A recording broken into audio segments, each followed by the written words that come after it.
Hello everyone, मैं अंकुर वावेले आप सभी का स्वागत करता हूं आपके अपने चैनल मैग्नेट ब्रेन्स हिंदी पर।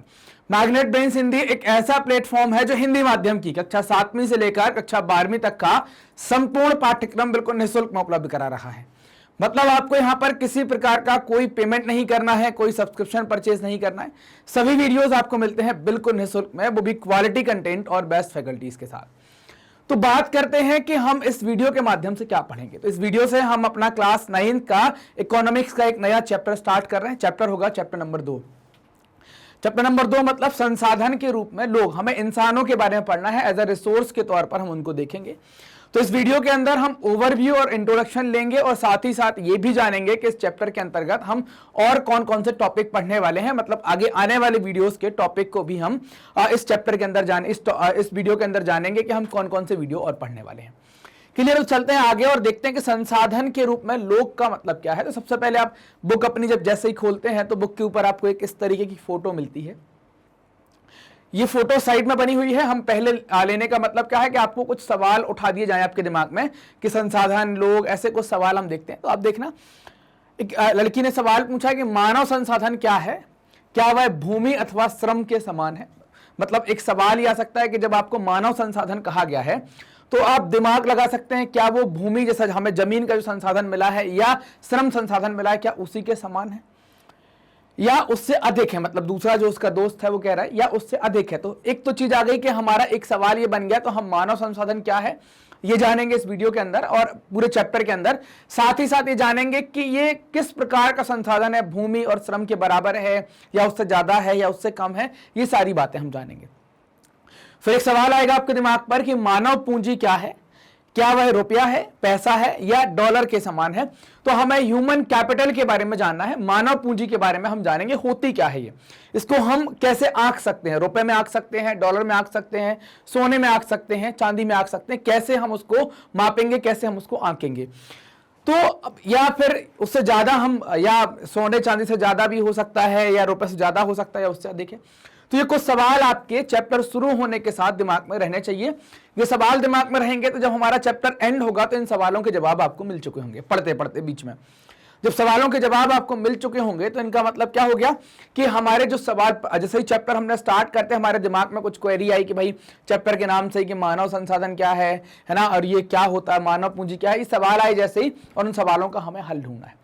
पढ़ने का मतलब वही है कि हमारे जो मन में डाउट आते हैं उस चैप्टर को लेकर, उस अध्याय को लेकर, अगर हम वो डाउट क्लियर कर लेते हैं तो हमने पढ़ाई की है। अगर हम डाउट क्लियर नहीं करते हैं तो हमने पढ़ाई नहीं की है। मतलब हमारा ध्यान कहीं और रहा है, हमारा पढ़ाई पर कोई ध्यान नहीं रहा। कहने का मतलब यह है कि आप लोग जब वीडियो देखेंगे तो बहुत अच्छे तरीके से देखेंगे, शांति से देखेंगे। ऐसा नहीं कि वीडियो चल रहा है बगल में पबजी चालू कर लिया, वीडियो चल रहा है कि कुछ और ध्यान। तो जब आप वीडियो देख रहे हैं तो बहुत सावधानी पूर्वक और अपने नोट्स साथ में बनाते चलें ताकि आगे जब पेपर के टाइम पर, एग्जाम टाइम पर आपको कोई परेशानी ना हो और आप आसानी से अच्छे नंबर स्कोर कर सकें। देखना, संसाधन के रूप में लोग अधिक जनसंख्या को, संसाधन के रूप में लोग जो है वो क्या होता है कि जनसंख्या को व्यवस्था पर दायित्व से अधिक परिसंपत्ति के रूप में व्याख्यात करने का या उसकी व्याख्या करने का प्रयास होता है ना। संसाधन के रूप में लोग जो है वो क्या है, जनसंख्या पर दायित्व से अधिक परिसंपत्ति, परिसंपत्ति कहलाती है संपत्ति है ना, जो आपकी प्रॉपर्टी होती है, उसके रूप में व्याख्यात करने का प्रयास होता है। तो अब ये जानते हैं कि भाई पॉपुलेशन क्या कहलाती है, जनसंख्या क्या कहलाती है, और कैसे आप इसको जो हम कह रहे हैं कि भाई मानव संपत्ति बनाएंगे तो कैसे हम इसको मानव संपत्ति बना देंगे। तो जनसंख्या पर जब आप इन चीजों का निवेश करेंगे, खासतौर से किनका, शिक्षा का, प्रशिक्षण का और चिकित्सा का। शिक्षा मतलब एजुकेशन की बात कर रहे हैं, प्रशिक्षण मतलब ट्रेनिंग की बात कर रहे हैं, और चिकित्सीय सेवाएं मतलब मेडिकल केयर के बारे में बात की जा रही है। तो जब लोगों के ऊपर आप इन 3 चीजों का इन्वेस्ट करते हैं, अब इन्वेस्ट करना क्या मतलब लोगों में घुसा दें, ये चीजें नहीं। लोगों को आप शिक्षा देंगे, लोगों को आप प्रशिक्षण देंगे, लोगों को मेडिकल फैसिलिटीज आप प्रोवाइड कराएंगे, चिकित्सीय सुविधाएं, मेडिकल केयर आप उनको उपलब्ध कराएंगे। इससे क्या होगा, ये तीनों चीजें क्या करेंगी, शिक्षा, प्रशिक्षण और चिकित्सा क्या करती है। शिक्षा आपके सोचने समझने या आपके बौद्धिक स्तर का विकास करती है ना, क्या करती है, बौद्धिक स्तर का विकास करती है।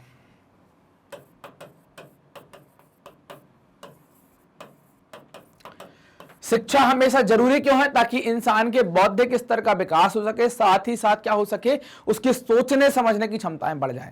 वो कोई भाषा जानता होगा, पढ़ लिख लेता होगा, तो वो आसानी से चीजों को, जानकारियों को आसानी से कलेक्ट कर पाएगा, आसानी से अपने पास ला पाएगा। साथ ही साथ होगा क्या, मान लीजिए कि हम अगर पढ़े लिखे हैं, हो सकता है कि ऐसा है कि मैं इंग्लिश जानता हूं, सामने वाला चीनी भाषा बोलता है, तो अब क्या होगा कि बोले सर यहां तो भाषा फेल हो गई, क्या करेंगे शिक्षा का? तो जब आप पढ़ लिख चुके हैं ना, तो आप कुछ ना कुछ तरीका ढूंढ लेते हैं, क्योंकि पढ़ने लिखने से या शिक्षा के माध्यम से आपको कई रास्ते मिलते हैं। यहाँ पर हो सकता है आप उसके एक्सप्रेशन से समझ जाएं, उसकी जो भावनाएं हैं उससे कुछ बातें आपको समझ में आ जाएं। तो शिक्षा तो बौद्धिक स्तर का सुधार करने के लिए। प्रशिक्षण क्या होता है? जब हम किसी काम को लेकर प्रशिक्षित होते हैं, जैसे हमारी आपकी ट्रेनिंग चल रही, स्कूल में हम कुछ करते हैं, थोड़ी बहुत एक्टिविटी करते हैं, तो ट्रेनिंग का मतलब क्या है कि आपको परफेक्ट बनाना, आपको उस काम में पारंगत करना। तो ट्रेनिंग जब आप इंसान को देंगे किसी काम को लेकर, तो वो चीज में परफेक्ट होगा। मेडिकल सुविधाएं, चूंकि जब आदमी पढ़ेगा, ट्रेनिंग करेगा, खाएगा पिएगा, इंसान के शरीर को मशीन कहते हैं, मशीन में खराबी आ सकती है। मशीन में खराबी आ सकती है तो मशीन के मिस्त्री को चाहिए, तो मशीन का मिस्त्री होता है डॉक्टर, मतलब जो शरीर का मिस्त्री, जो शरीर का मैकेनिक जो होगा वो डॉक्टर। तो ऐसे डॉक्टर की आवश्यकता है। कभी हमें बुखार आ गया, कभी सर्दी हो गई, कभी गला खराब हो गया, कभी कोई बड़ी बीमारी हो गई, तो हम कैसे इन सब चीजों को देख पाएंगे, कैसे हम इन सब चीजों को कर पाएंगे? तो इसके लिए जरूरी क्या है कि चिकित्सीय सेवाएं, मेडिकल केयर के बारे में बात की गई कि भाई मेडिकल केयर क्या है।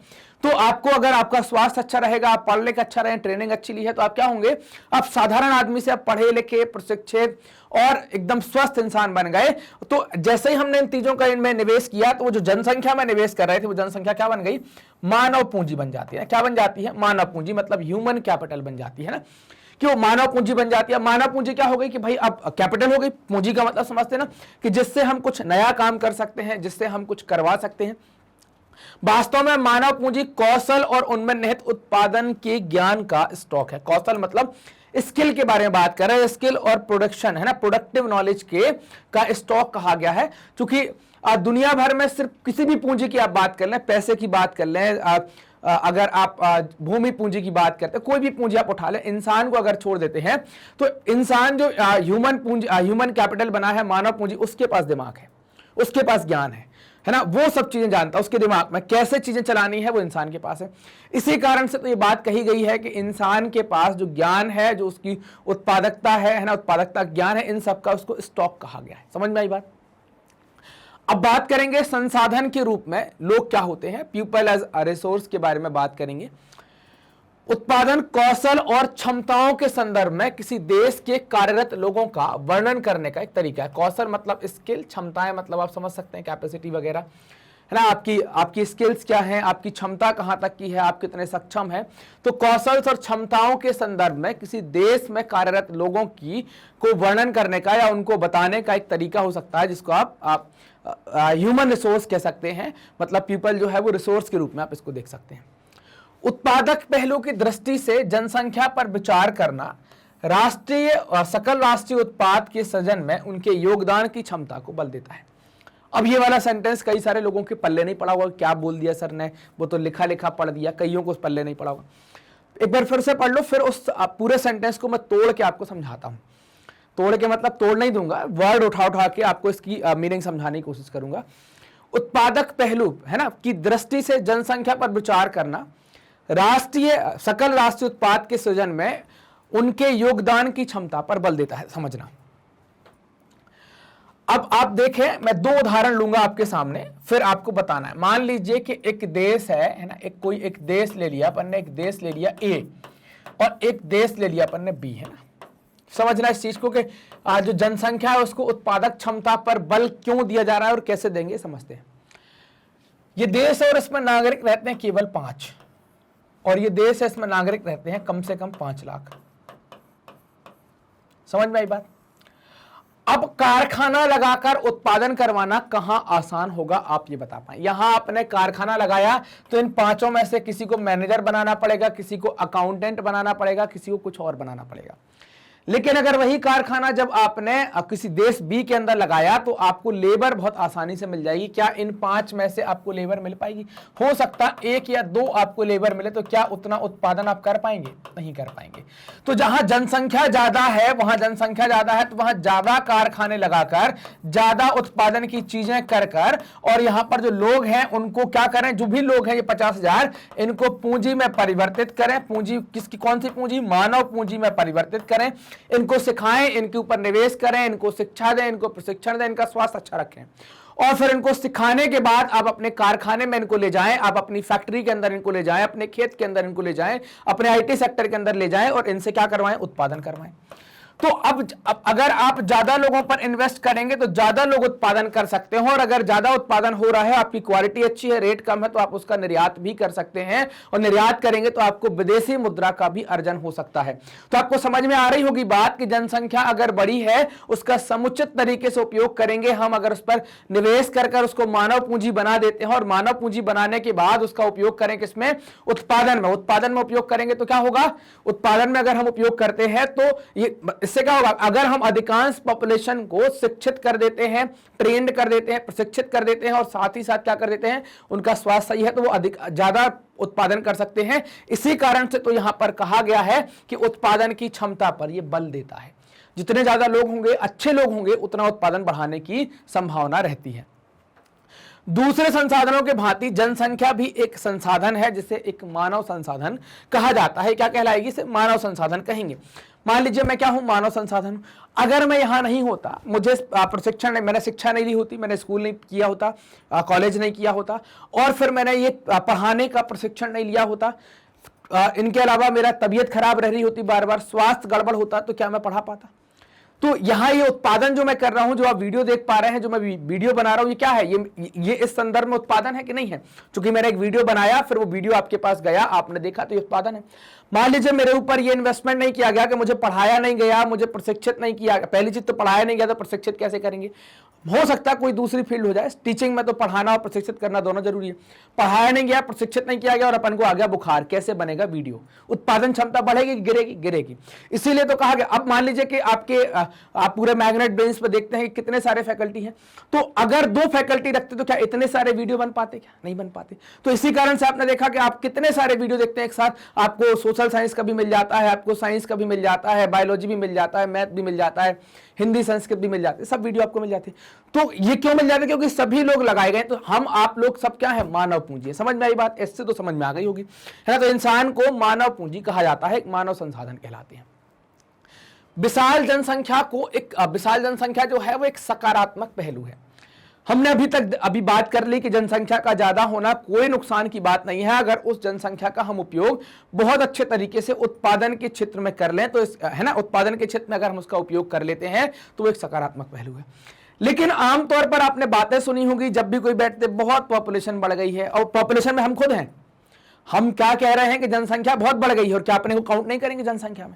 आप कहेंगे कि बोले पॉपुलेशन बहुत बढ़ गई है, घटनी चाहिए, तो पहले किससे शुरू करें, आपसे कि किसी और से?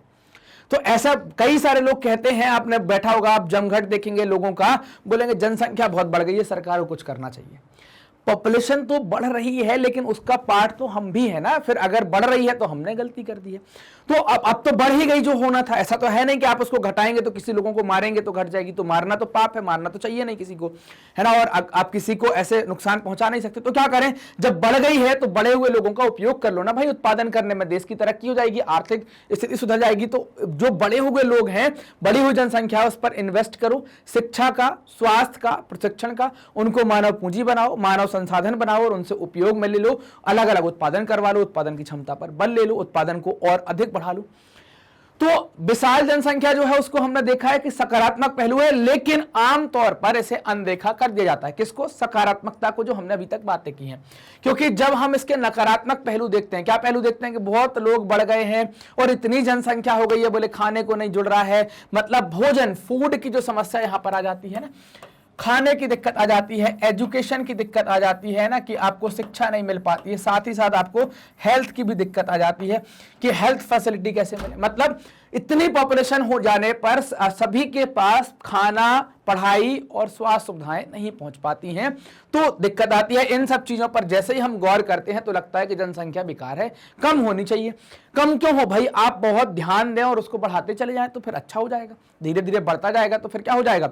जैसे आप जैसे भोजन है तो आप उत्पादन बढ़ा दो, सबको पहुंच जाए। शिक्षा है, आप टीचर ज्यादा बना दो, स्कूल ज्यादा खोल दो, सबको मिल जाएगी। स्वास्थ्य सुविधाएं, अस्पताल ज्यादा खोल दो, डॉक्टर, नर्स हैं और दूसरे स्टाफ को ज्यादा भर्ती कर लो, सबके पास पहुंच जाएगी।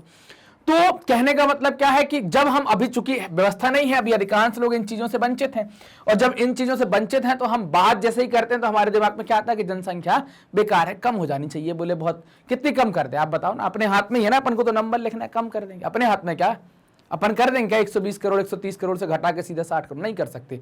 जब 120 करोड़ हो गई है तो उसका सदुपयोग हमको कर लेना चाहिए और सबका भला हमको कर देना चाहिए। समझ में आई बात? ये थाली है, ये भोजन की बात की जा रही है जो हमने अभी की है। आपको खाना नहीं है, ये मेरे लिए है, मैं खाऊंगा, है ना। ये पढ़ाई की बात की जा रही है, ये आपको पढ़ना है ना, आप फिर पढ़ने के बाद फिर आपको थाली मिलेगी। और अगर तबीयत खराब होती है तो डॉक्टर के पास अपन को जाना पड़ता है, सुई लगते हैं, इंजेक्शन लगाते हैं कि नहीं लगाते। चलिए बात करते हैं कि जनसंख्या में जो है, तो जनसंख्या को और अधिक शिक्षा दी जाए और अधिक स्वास्थ्य उसका सुधारा जाए, मतलब हेल्थ पर काम किया जाए, तो इससे क्या होगी, जनसंख्या को विकसित करेंगे। इससे जनसंख्या क्या हो जाएगी, आपकी विकसित होगी। और क्या होगा, मानव पूंजी का निर्माण होगा। मतलब मानव पूंजी का निर्माण कैसे हो रहा है, तो जनसंख्या पर आप क्या लगा रहे हैं, एक अधिक शिक्षा और अधिक स्वास्थ्य डाल रहे हैं। इससे पॉपुलेशन जो है वो आपकी डेवलप करेगी, और डेवलप करके क्या बनेगी, वो ह्यूमन कैपिटल बनेगी, मानव पूंजी का निर्माण करेगी। और इस पूंजी का उपयोग हम क्या कर लेंगे, अलग अलग जगह कर लेंगे। जैसे भौतिक पूंजी का निर्माण होता है, भौतिक पूंजी निर्माण की ही भांति देश की उत्पादक शक्ति में ये वृद्धि करता है। भौतिक पूंजी का मतलब क्या हो गया, जमीन और पैसा हो गया, लेकिन बिना मनुष्य के, है ना। मानव पूंजी क्या करेगी, ये आपके जो शिक्षित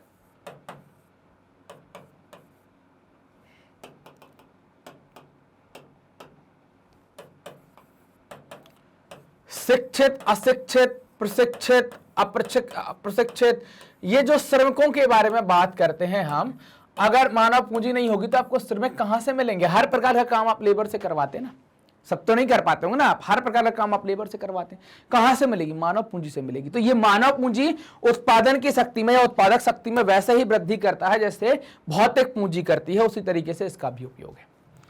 मानव पूंजी में निवेश भौतिक पूंजी की ही भांति प्रतिफल प्रदान करता है। मतलब जैसे आपने पैसा लगा दिया जमीन में, आपने पैसा लगा दिया मतलब कोई कारखाने में, तो उसका प्रतिफल मतलब जो प्रॉफिट हमको होता है, वैसा ही प्रॉफिट आपको मानव पूंजी में निवेश करने से होता है। मानव पूंजी में निवेश क्या करते हैं, तो निवेश करते हैं हम शिक्षा का, प्रशिक्षण का और स्वास्थ्य, इनके माध्यम से हम निवेश करते हैं। और जब आपने मानव पूंजी में निवेश कर दिया है तो इसमें आपको अच्छा फायदा, मतलब इंसान जो है, जो मानव पूंजी है, वो अच्छी उत्पादक क्षमताएं आपको उपलब्ध कराएगी।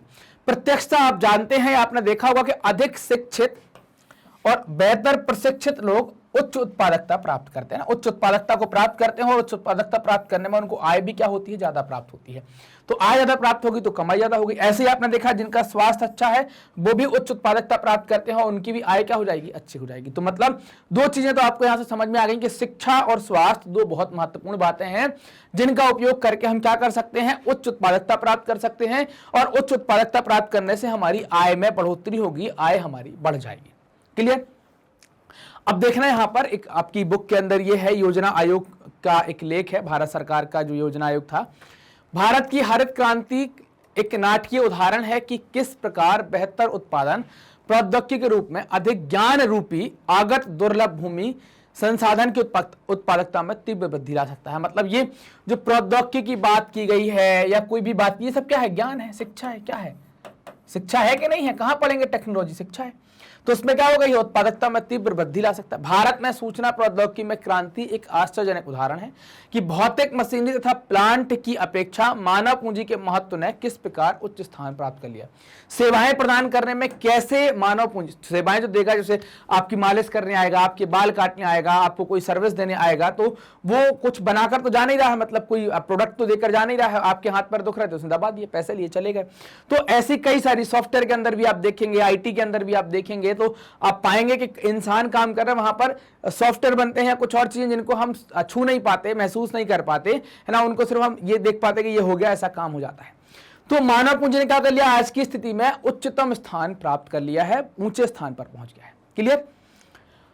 उच्च आय ने न केवल अधिक शिक्षित और अधिक स्वस्थ लोगों को लाभ होता है, बल्कि समाज को भी अप्रत्यक्ष तरीकों से लाभ होता है। देखिए कैसे होगा अप्रत्यक्ष तरीकों से लाभ, तो कईयों को तो यही नहीं पता चलेगा कि अप्रत्यक्ष तरीके से लाभ कैसे हो जाएगा। मान लीजिए कि आपने अच्छी शिक्षा ले ली है ना, आपकी शिक्षा हायर हो गई है, स्वास्थ्य बड़ा तगड़ा है। अब ये दोनों चीजें तगड़ी होंगी तो हम क्या करेंगे, इनका कॉमन ही लिख लेता हूं मैं ना, ये दोनों चीजें तगड़ी होंगी तो आप उत्पादन को बढ़ाएंगे, और जब आप उत्पादन को बढ़ाएंगे तो उत्पादन बढ़ने से आपकी क्या बढ़ेगी, आय बढ़ेगी। आय का मतलब हम क्या कहते हैं कि रुपया या पैसा बढ़ रहा है आपका। जब रुपया पैसा बढ़ेगा तो आप खर्च कर पाएंगे, मतलब खर्च करने की क्षमता बढ़ेगी। और जब पैसा होगा, रुपया होगा, तभी आप पे क्या होंगे, शौक भी आएंगे। शौक मतलब समझते हैं ना, शौक बड़ी चीज है, ऐसा कुछ कहते हैं किसी के प्रचार में। शौक आएंगे मतलब आपकी इच्छाएं होंगी, आपके बच्चों की इच्छाएं होंगी, आपके परिवार की इच्छाएं होंगी, किसी को अच्छा कपड़ा पहनना होगा, किसी को घूमने जाना होगा। तो जैसे ही शौक आएंगे, खर्च करने की क्षमता बढ़ेगी। तो इससे क्या होगा, मान लीजिए शौक आ गया या खर्च करने की क्षमता आपकी बढ़ गई, तो आपने बोला कि आज 4 जोड़ी शर्ट खरीद लेते हैं, है ना, या टी शर्ट खरीद लेते हैं, आपने कुछ भी ऐसा सोच लिया। तो आप जिसके पास जाएंगे इसको क्या हो गई, जहां से शर्ट खरीदेंगे तो क्या हो गया, शर्ट खरीदते ही क्या हुआ, उसको प्रॉफिट दिया। तो अब हो सकता है शिक्षा आपकी अच्छी थी, स्वास्थ्य आपका अच्छा था, लेकिन जो शर्ट बेच रहा है उसका स्वास्थ्य अच्छा ना हो, वो पढ़ा लिखा ना हो, तब भी आप उसको प्रॉफिट दे गए हैं। तो कहने का मतलब क्या है कि अगर आपकी शिक्षा अच्छी है, आपका स्वास्थ्य अच्छा है, आप अच्छा उत्पादन करते हैं, तो इससे उत्पादन तो बढ़ता ही बढ़ता है, साथ ही केवल इन दोनों पर असर नहीं पड़ता, समाज के हर एक वर्ग पर असर पड़ता है। हर एक वर्ग को ये प्रत्यक्ष अप्रत्यक्ष रूप से फायदा पहुंचाता है। क्लियर? क्योंकि अधिक शिक्षित या अधिक स्वस्थ जनसंख्या का लाभ उन लोगों तक भी पहुंचता है जो स्वयं प्रत्यक्ष रूप से उतने शिक्षित नहीं है, उतनी स्वास्थ्य सेवाएं उन्हें प्रदान नहीं की गई हैं, उनको भी ये फायदा पहुंचाया जाता है। आप देखिए, आप डॉक्टर बन गए हैं, आप डॉक्टर बन गए हैं तो आपके साथ में एक बैग पकड़ने वाला भी रहता है कई बार, फिर कई बार पट्टी करने वाला भी रखते हैं। आप टेलर बन गए हैं तो आप सिलाई कर रहे हैं, तो कई बार आप क्या करते हैं कि निशान लगा देते हैं, बोले ऐसा काट देना, ऐसा भी व्यक्ति रखते हैं। आप प्रेस में काम कर रहे हैं, आप पढ़ लिख गए हैं, तो कई बार क्या होगा कि अगर आप पढ़ लिख गए हैं तो आपको जरूरत पड़ेगी कि भाई रोलर लगाने के लिए हम नहीं लगा रहे, तो हम लोगों को रोजगार देंगे। आपका अखबार बिकेगा तो लोग पढ़ेंगे। मतलब अधिक शिक्षा और अधिक स्वास्थ्य अगर आपका बढ़िया है तो ये क्या करेगा, आपको आपके अलावा समाज के दूसरे वर्गों पर भी असर डालेगा, उनको भी फायदा पहुंचाएगा। क्लियर? वास्तव में मानव पूंजी एक तरह से अन्य संसाधनों जैसे भूमि और भौतिक पूंजी से श्रेष्ठ है ना। जो भी भूमि और जो भौतिक पूंजी है उनसे इसको अच्छा माना गया है, क्योंकि मानव संसाधन भूमि और पूंजी का प्रयोग कर सकते हैं, लेकिन भूमि और पूंजी मानव संसाधन का प्रयोग नहीं कर सकते और अपने आप का भी नहीं कर सकते। तो श्रेष्ठ क्यों माना गया है, क्योंकि मानव पूंजी अपने आप का भी उपयोग कर लेती है, भूमि का भी उपयोग कर लेती है और दूसरे भौतिक संसाधनों का उपयोग कर लेती है। लेकिन मानव पूंजी के अतिरिक्त दूसरे संसाधनों में क्षमताएं नहीं है कि वो अपना उपयोग कर लें और साथ ही साथ सामने वाले कर लें, नहीं कर पाएंगी वो। तो इस कारण से इसको क्या माना गया है कि ये श्रेष्ठ मानी गई है, इसको अच्छा कहा गया है। अनेक दशकों से भारत में विशाल जनसंख्या को एक परिसंपत्ति की अपेक्षा एक दायित्व माना गया है। मतलब हम लोग क्या मानते हैं कि जो लोग आ गए हैं वो हमारी प्रॉपर्टी नहीं है, हमारी संपत्ति नहीं है कि हम इसका उपयोग करके कुछ बढ़ा लें। हम इनको दायित्व मानते हैं, ड्यूटी के रूप में देखते हैं कि भाई ये तो हमें दायित्व मिल गया, अब इसको हमें पूरा करना ही होगा। यह आवश्यक नहीं है कि एक विशाल जनसंख्या देश के लिए दायित्व ही हो, है ना। ये बिल्कुल जरूरी नहीं है कि ज्यादा जनसंख्या है तो देश के लिए वो दायित्व ही हो। उसे मानव पूंजी में निवेश के द्वारा एक उत्पादक परिसंपत्ति में बदला जा सकता है। निवेश क्या है, तो निवेश के 3 तरीके हैं। कौन कौन से हमने अभी पढ़े हैं, शिक्षा, प्रशिक्षण और क्या, स्वास्थ्य। अगर आपने ये 3 चीजें मानव के ऊपर लगा दी, जनसंख्या के ऊपर लगा दी, तो वो क्या होंगी, एक मानव पूंजी में निवेश कर दिया आपने तो क्या हो जाएगा, परिसंपत्ति बदल जाएंगे, उत्पादकता आपकी बढ़ जाएगी। उदाहरण के लिए सबके लिए शिक्षा, स्वास्थ्य और आधुनिक प्रौद्योगिकी के प्रयोग में औद्योगिक और कृषि श्रमिकों के प्रशिक्षण, उपयोगी वैज्ञानिक अनुसंधान आदि पर संसाधनों के व्यय द्वारा कैसे करेंगे आप, तो ये कैसे करेंगे भाई, ट्रेनिंग करवाओ आप उनको पढ़ाओ लिखाओ, शिक्षा के माध्यम से खर्चा होगा करो, लेकिन बाद में ये खर्चा पूरा क्या हो जाएगा, वसूल हो जाएगा। अब ये कैसे वसूल होगा, तो पहले 2 उदाहरण देख लेते हैं। 2 उदाहरण से हमें समझ में आएगा कि क्या करना चाहिए और क्या नहीं करना चाहिए। समझ में आई बात। सबसे पहले शकल की कहानी देखते हैं। 2 मित्र बिलास और शकल एक ही गांव सेमापुर में रहते हैं। शकल की आयु 12 वर्ष थी। उसकी मां शीला घर का काम काज देखती थी। उसके पिता बूटा चौधरी खेत में काम करते थे। शकल घर के काम काज में अपनी मां की मदद करता था। वह अपने छोटे भाई जीतू और बहन सीतू की भी देखभाल करता था, है ना। उसके चाचा श्याम ने मैट्रिक की परीक्षा पास की थी, लेकिन वह घर में बेकार बैठा था। मैट्रिक मतलब समझ रहे हैं, 8वीं कर ली, तो मैट्रिक की परीक्षा पास की थी और घर में बेकार बैठा था क्योंकि उसे कोई नौकरी नहीं मिली थी। बूटा और शीला चाहते थे कि उनका बेटा सकल पढ़े लिखे। वे उस पर गांव के स्कूल में नाम लिखवाने के लिए जोर देते थे, जिसमें उसने शीघ्र प्रवेश पा लिया। उसने पढ़ना शुरू किया और उच्चतर माध्यमिक की परीक्षा पास कर ली। उसके बाद पिता ने अपनी पढ़ाई जारी रखने के लिए राजी किया, उसको कर लिया। उन्होंने सकल के लिए कंप्यूटर के व्यवसायिक कोर्स में अध्ययन के लिए कर्ज लिया। सकल प्रतिभाशाली था और आरंभ से ही पढ़ाई में उसकी रुचि हुआ करती थी ना। उसका ध्यान मतलब उसका मन लगता था, और मन लगाकर आपको भी पढ़ना है तो उसका मन पढ़ाई में लगा करता था। उसने बड़े लगन और उत्साह से अपना कोर्स पूरा किया और कुछ समय पश्चात उसको एक प्राइवेट कंपनी में, प्राइवेट फर्म में नौकरी मिल गई। उसने एक नए प्रकार के सॉफ्टवेयर को डिजाइन किया। इस सॉफ्टवेयर से फर्म को अपनी बिक्री बढ़ाने में सहायता मिली। उसके बॉस ने उसकी सेवाओं से प्रसन्न होकर पदोन्नति कर दी। तो आप यहां पर समझिए कि ये जो शीला है ना, जो उसके माँ है शीला और उसके पिता है बूटा सिंह, है ना, बूटा चौधरी, तो इन दोनों ने ये खुद तो घर का काम काज जो खेत कर रहे थे, लेकिन इनको पढ़ाई की महत्वता समझ में आ रही थी। इस कारण से ने अपने लड़के जो सकल है उसके ऊपर जोर दिया कि आपको पढ़ना है, पढ़ाया, फिर उसको हायर एजुकेशन में डाला, कंप्यूटर का कोर्स करवाया और फिर उसको नौकरी मिल गई और उसने क्या कर दिया, एक सॉफ्टवेयर बना दिया। इससे बॉस खुश हो गया और उसको प्रमोशन मिल गया, मतलब पैसा भी मिल गया। मतलब अच्छी नौकरी लगने से उसकी आमदनी बढ़ गई, आय बढ़ गई। अगर वो पढ़ता नहीं तो क्या वो यहां आ पाता। तो आप ये समझिए कि उस पर इन्वेस्टमेंट क्या किया गया, उस पर 10-12 साल इन्वेस्टमेंट किया गया, शिक्षा के माध्यम से उसको ट्रेनिंग दी गई, उसने अपनी तबीयत भी सही रखी, इस कारण से फिर वो यहां तक आ पाया और अच्छी प्रमोशन पा गया, अच्छी सैलरी उसकी हो गई। अब बिलास की कहानी आप देखिए। बिलास 11 वर्ष का लड़का था। वह सकल के ही गांव में रहता था। बिलास के पिता महेश एक मछुआरे थे। बिलास जब केवल 2 वर्ष का था तो उसके पिता की मृत्यु हो गई। उसकी मां गीता ने मछलियां बेचकर अपने परिवार को पाला पोसा। वह जमींदार के तालाब से मछलियां खरीदती और निकट की मंडी में बेचती थी। वह मछलियां बेचकर एक दिन में केवल 150 रुपए कमा पाती थी। बिलास गठिया का रोगी बन गया। उसकी मां के पास इतने पैसे नहीं थे कि वह उसे डॉक्टर को दिखा सके। वह स्कूल भी नहीं जा सका। उसकी पढ़ने में रुचि भी नहीं थी। वह खाना पकाने में अपनी मां की मदद करता था और अपने छोटे भाई मोहन की देखभाल करता था। कुछ समय पश्चात उसकी मां बीमार पड़ गई था। उसकी देखभाल करने वाला कोई नहीं था। परिवार में उसकी सहायता करने वाला भी कोई नहीं था। बिलास भी उसी समय गांव में मछलियां बेचने के लिए बाध्य हुआ। अपनी मां की तरह वह भी कम ही कमा पाता था। आप यहां पर देखो कि इसको पढ़ाया लिखाया नहीं गया या ये पढ़ नहीं पाया, इसको उतनी सुविधा नहीं मिल पाई, जो भी परिस्थितियां रही, इस कारण से आप देख पा रहे हो कि वो भी मछलियां बेचने पर मजबूर हुआ। जबकि बूटा सिंह और शीला का लड़का, उनको कोशिश की गई, कर्ज लेकर उन्हें पढ़ाया और वो एक सॉफ्टवेयर में इंजीनियर बन गया और अच्छी पोस्ट पर आ गया। तो ये दोनों उदाहरण हमको क्या बताते हैं, तो ये दोनों उदाहरण से हमने देखा कि अगर इन्वेस्टमेंट करेंगे इंसान पर तो उसकी उत्पादकता बढ़ेगी, उत्पादकता बढ़ेगी तो आय बढ़ेगी। इन दोनों व्यक्तियों के अध्ययनों से हमने देखा कि सकल स्कूल जाता था जबकि बिलास स्कूल नहीं गया। मजबूरी थी, गठिया या जो भी, तो मजबूरी थी, नहीं गया। सकल शारीरिक रूप से हष्ट पुष्ट और स्वस्थ था। उसे बार बार डॉक्टर के पास नहीं जाना पड़ता था। बिलास गठिया का रोगी था, उसे डॉक्टर के पास भी जाना पड़ता था और उसके पास डॉक्टर के पास जाने का साधन नहीं था। सकल ने कंप्यूटर में डिग्री प्राप्त की थी और सकल को एक प्राइवेट फर्म में नौकरी भी मिल गई थी ना, उसको एक नौकरी भी यहां पर प्राप्त हो गई थी। तो आगे बात करते हैं। तो हमने देखा हुआ था कि भाई कैसे इन्वेस्टमेंट करते हैं, तो आगे चलते हैं। तो अब हमने देखा हुआ था कि कैसे हम इन्वेस्टमेंट करेंगे यहां पर। तो अब इन्वेस्टमेंट का मतलब क्या हो गया कि भाई आप अगर कोई इंसान है उसको सिखा रहे हैं, ट्रेन कर रहे हैं, तो हमने सकल का उदाहरण लेकर देख लिया। अब बिलास को, चूंकि आपने देखा कि बिलास को वो ट्रेनिंग नहीं मिल पाई, वो शिक्षा नहीं मिल पाई, उसकी तबीयत भी सही नहीं रही, तो उसकी स्थिति खराब हो गई। बिलास वही काम कर रहा था जो उसकी मां करती थी। वह अपनी मां की तरह ही परिवार को पालने पोसने के लिए उसकी आय बहुत कम थी। बस मछली बेचेगा, जो आएगा तो बस खाना खिला पाएगा।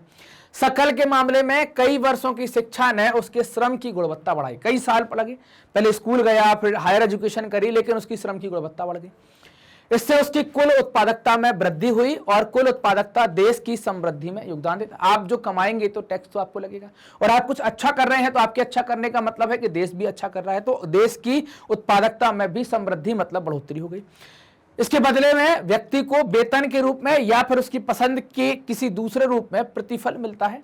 मतलब आप काम कर रहे हैं तो आपको प्रतिफल क्या मिलता है, मतलब गुणवत्ता तो आपने बढ़ा दी, उत्पादकता आपने बढ़ा दी, लेकिन आपको वेतन के रूप में या किसी और रूप में आपको क्या होता है, प्रतिफल मतलब लाभ मिलता है। अब ये फोटो आप देख पा रहे होंगे, ये सभी बच्चे घर में काम कर रहे हैं। ये आप देख पाए यहाँ पर कि दो दोस्त हैं, एक शकल हो गया और एक बिलास हो गया। आप पहनावे से देख सकते हैं कौन ज़्यादा पढ़ा लिखा होगा। ये शकल है और ये बिलास हो गया। समझ रहे हैं ना स्थिति क्या हो गई। तो अगर आप अच्छे से पढ़ेंगे तो आपकी भी उत्पादकता बढ़ेगी और आपको भी सैलरी अच्छी मिलेगी, पैसा अच्छा मिलेगा। समझ में आई बात। बिलास को उसके जीवन के आरंभिक भागों में कोई शिक्षा या स्वास्थ्य की सेवा नहीं मिल सकी थी। कारण क्या था कि उसके पास संसाधनों का अभाव था। उसकी मां कम कमाती थी और आसपास में उसे संसाधनों की जानकारी भी नहीं थी। वह अपनी मां की भांति ही मछलियां बेचकर अपना जीवन चला रहा था, इसलिए वह अपनी मां की तरह अकुशल श्रमिक का वेतन पाता था। अगर वो कुशल हो जाता तो उसको वेतन ज्यादा मिलने लगता। मानव संसाधन में शिक्षा और चिकित्सा सेवा के द्वारा, है ना, मानव संसाधन में निवेश से भविष्य में उच्च प्रतिफल प्राप्त हो सकते हैं। लोगों में यह निवेश भूमि और पूंजी में निवेश की तरह होते हैं कि आप भूमि और पूंजी में जो निवेश करते हैं उसी की तरह होते हैं। एक बच्चा भी जिसकी शिक्षा और स्वास्थ्य पर निवेश किया गया है भविष्य में उच्च आय और समाज में बृहद, है ना, समाज में बृहद योगदान के रूप में अधिक प्रतिफल दे सकता है, लेकिन बशर्ते पढ़ाया लिखाया गया हो। यह देखा जाता है कि शिक्षित माँ बाप अपने बच्चों को शिक्षा पर अधिक निवेश कर अपने बच्चों की शिक्षा पर अधिक निवेश करते हैं। ऐसा इसलिए होता है क्योंकि वो लोग शिक्षा के महत्व को समझते हैं, शिक्षा को जानते हैं, इस कारण से वो इस पर निवेश करते हैं ज्यादा। अब दो प्रकार के चक्रों का निर्माण होगा, एक होगा अच्छा चक्र, एक होगा दुष्चक्र। अच्छा चक्र क्या होगा, ये पढ़े लिखे माता पिताओं के द्वारा इसका निर्माण किया जाएगा, और दुष्चक्र क्या है, अशिक्षित माता पिताओं के द्वारा।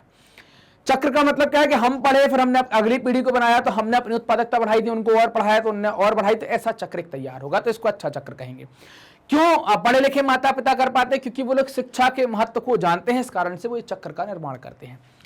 ये दुष्चक्र जो है या बुरा चक्र जो है वो अशिक्षित माता पिता के द्वारा बनाया जाता है, क्योंकि वो लोग शिक्षा के महत्व को नहीं जानते हैं। जो शिक्षा के महत्व को जानते हैं अच्छे चक्र का निर्माण करते हैं। इससे क्या होता है, इससे क्योंकि उसको उचित पोषण, स्वच्छता, स्कूली शिक्षा, स्वास्थ्य की आवश्यकताएं, ये सब पूरी आप करेंगे तो फिर वो भविष्य में अच्छा उत्पाद बनकर आएगा और वो अच्छा उत्पादन भी देगा।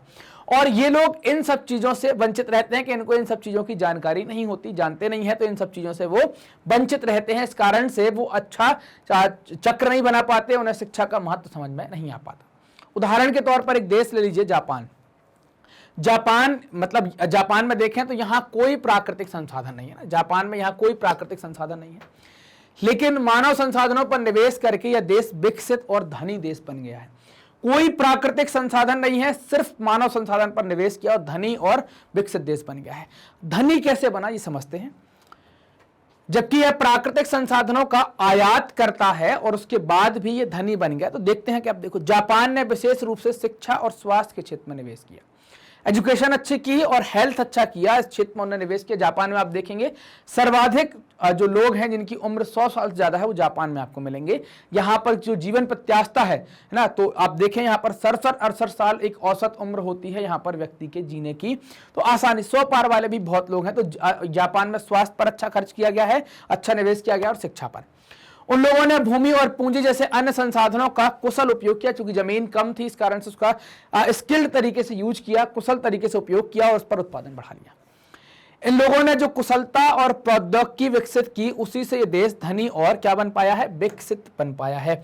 तो ये बात जापान से आपको समझ में आनी चाहिए कि अगर आप शिक्षा और स्वास्थ्य पर निवेश करते हैं तो आपके पास प्राकृतिक संसाधन ना भी हो तब भी आप धनी और विकसित देश बन सकते हैं। अब बात करेंगे कि इस अध्याय के अंदर हमें क्या पढ़ना है, हमारे टॉपिक क्या होंगे। तो इस अध्याय के अंदर हम बात करेंगे पुरुषों और महिलाओं के आर्थिक क्रियाकलाप के बारे में, economic activities by man and women के बारे में बात करेंगे, जनसंख्या की गुणवत्ता, क्वालिटी ऑफ पॉपुलेशन पर बात करेंगे, शिक्षा मतलब कि एजुकेशन पर हम बात करेंगे, स्वास्थ्य मतलब कि हम हेल्थ पर बात करेंगे, और बेरोजगारी अनएम्प्लॉयमेंट पर भी हमें बात करनी है। तो ये हम इसमें देखेंगे सारे टॉपिक पर। फिर एक देखेंगे गांव की एक कहानी, स्टोरी ऑफ अ विलेज, और लास्ट में सारांश, और हमारा चैप्टर कंप्लीट हो जाएगा। उसके बाद फिर आप देखते हैं, आप जानते हैं कंप्लीट चैप्टर रिवीजन आपको मिलेगा, ये सारे टॉपिक कवर करेंगे, एनसीईआरटी सॉल्यूशन आपको मिलेगा, एमसीक्यू आपको मिलेंगे, तो ये सारा कुछ हम कवर करते हैं। ये इतने टॉपिक हम इस वीडियो के अंदर, मतलब जो इस चैप्टर के अंदर हैं वो कवर करने वाले हैं। आप जानते हैं कि मैग्नेट ब्रेन्स अपनी हाई क्वालिटी एजुकेशन के लिए जाना जाता है और ये हाई क्वालिटी एजुकेशन आपको 100% फ्री मिलती है, कोई पेमेंट नहीं करना। तो ये वीडियो आप कहां देख पाते हैं? तो आपको हमारे वीडियो मिलते हैं यूट्यूब पर, हमारी अपनी वेबसाइट magnetbrains.com पर, और हमारे अपने एप्लीकेशन मैग्नेट ब्रेन्स का जो एप्लीकेशन है गूगल प्ले स्टोर से आपको मिल जाएगा। तो वहां पर तीनों जगह आपको बिल्कुल निःशुल्क में वीडियो मिलते हैं, कोई पेमेंट आपसे नहीं लिया जाता। मैग्नेट ब्रेन्स के द्वारा बहुत सारे कोर्स चलाए जाते हैं, ये हमारे टॉप कोर्सेस हैं। इनके लिए हम किसी से 1 रुपए भी चार्ज नहीं करते। 1 रुपए तो बड़ी बात है, हम 1 पैसे का भी चार्ज नहीं करते। सीबीएसई अगर आप देखें तो हिंदी मीडियम, इंग्लिश मीडियम, स्कूली पाठ्यक्रम जो है, आपका सिलेबस जो है स्कूल का, वो सारी बुक यहां पर कवर की जाती हैं। एनटीएससी ओलंपियाड करवाते हैं। इसके बाद फिर यूनिवर्सिटी में एडमिशन लेना है तो सीयूईटी की तैयारी भी बिल्कुल निःशुल्क है। इंजीनियरिंग करनी है, अच्छे कॉलेज में जाना है तो आईआईटी की तैयारी, डॉक्टर बनना है तो नीट की तैयारी, फिर इसके बाद यूपी, बिहार बोर्ड और दूसरे राज्य बोर्ड को भी हम कवर करते हैं। इंग्लिश आपकी कमजोर है तो स्पोकन कोर्स भी स्पेशली हमारे यहाँ पर है। और फिर उसके बाद अगर आप कंपटीशन की तैयारी करते हैं, bank, SSC, railway, PSC, UPSC, इन सब की तैयारी हम यहाँ पर करवाते हैं बिल्कुल निःशुल्क में।